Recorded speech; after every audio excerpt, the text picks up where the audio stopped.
Et si tu arrêtais de te poser toutes ces questions qui, fin de compte, t'empêchent d'avancer. Tu le sais, dès que tu te poses une question, il faut une réponse. Et plus tu vas te poser des questions, et plus il te faudra de réponses.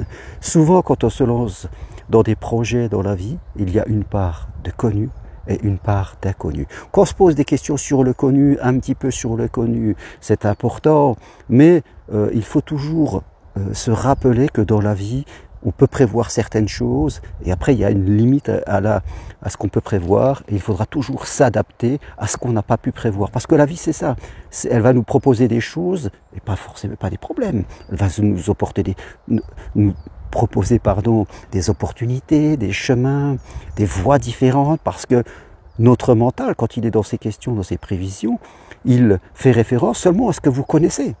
Mais la vie est immense. Je veux dire, ce que l'on sait n'est qu'une goutte d'eau. Donc, la vie nous proposera toujours des chemins qui seront plus favorables à ce que l'on a pensé. Donc, si on se pose des milliards de questions, si on veut tout régler d'avance, tout savoir d'avance, parce qu'on veut zéro risque, forcément, on ne fera rien. Forcément, ça va créer des peurs, ça va créer le blocage à l'intérieur de nous, que ce soit dans la recherche d'amour, que ce soit pour venir marcher sur Compostelle, que ce soit pour changer de métier, pour se lancer dans un projet de vie. Eh bien, on va se limiter forcément parce qu'on se posera trop de questions. Trop de questions, trop de réponses, donc forcément limite.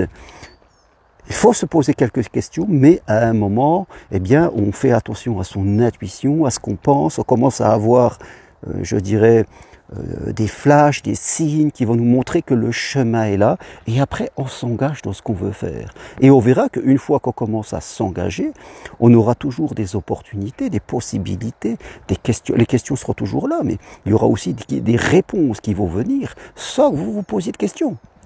Des personnes que vous croisiez et qui vous diront bah tiens tu peux faire ça, ah bah je ne le savais même pas, je m'étais même pas posé la question et maintenant je sais que je peux faire ça. Vous voyez, notre mental est une force, mais en même temps il est plein de limites parce que notre mental fait référence à nos croyances, à nos expériences, mais nos expériences sont une goutte d'eau, une micro-goutte d'eau par rapport à toutes les expériences humaines et à ce que la vie peut nous proposer.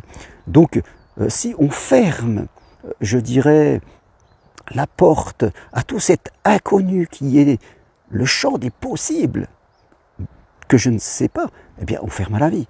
Donc on ne peut pas rencontrer l'amour si on veut, mais toute une liste de critères, parce qu'on doit dire ça sera comme ça je serai rassuré, c'est même pas la peine. Si on veut changer de travail, quitter un travail de salarié pour devenir indépendant, comme je l'ai fait dans ma vie, en devenant aujourd'hui psychopraticien et coach, alors qu'avant j'étais fonctionnaire, si on veut réponse à toutes les questions, eh bien, on n'y va pas, on ne se lance pas, forcément, on trouvera toujours des limites. Et c'est valable à tout. Donc, vous devez bien savoir ce que vous voulez, répondre à certaines questions et à un moment vous engager et faire attention à tous les signes que vous verrez. C'est cela la confiance en soi. La confiance en soi n'est pas une conception de l'attente où d'abord j'aurais rempli mon caddie de course de tout ce que j'ai besoin pour ne pas avoir peur, j'aurais enlevé toutes mes peurs et tout ça et après quand je serai bien tranquille, là je pourrais y aller. Non, ça ne fonctionne pas comme ça. C'est-à-dire que c'est en allant, en marchant, en faisant la chose que eh bien vous allez trouver vos opportunités. Je le vois pour les gens qui veulent venir à Compostelle, certains m'appellent plusieurs fois même, ils me posent plein de questions, ils veulent tout savoir ce qui va se passer. C'est-à-dire, limite à quelle heure on se couche, quel sera le menu des repas, quelle sera la température de la chambre. Vous voyez, ils viennent pas.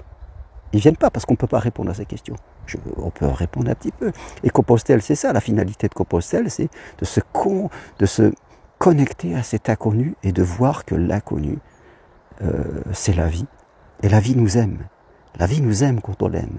La vie nous apporte tout ce que l'on veut. Mais il faut choisir de progresser aussi et de se lancer et de lui faire confiance. Alors, il reste quelques places pour la dernière marche de Compostelle. Voilà, c'est un challenge que vous pouvez faire du 28 septembre au 1er octobre, ou si vous avez envie de changer de métier et de suivre ma formation individuelle de psychopraticien coach, ben suivez-la. Ou si vous voulez qu'on fasse le point, prenez un rendez-vous avec moi, je me ferai un plaisir, en tout cas, de vous apporter des éléments de réponse en fonction de votre situation. Merci à vous, à très bientôt. Et si vous aimez mes vidéos, appuyez sur j'aime. Au revoir.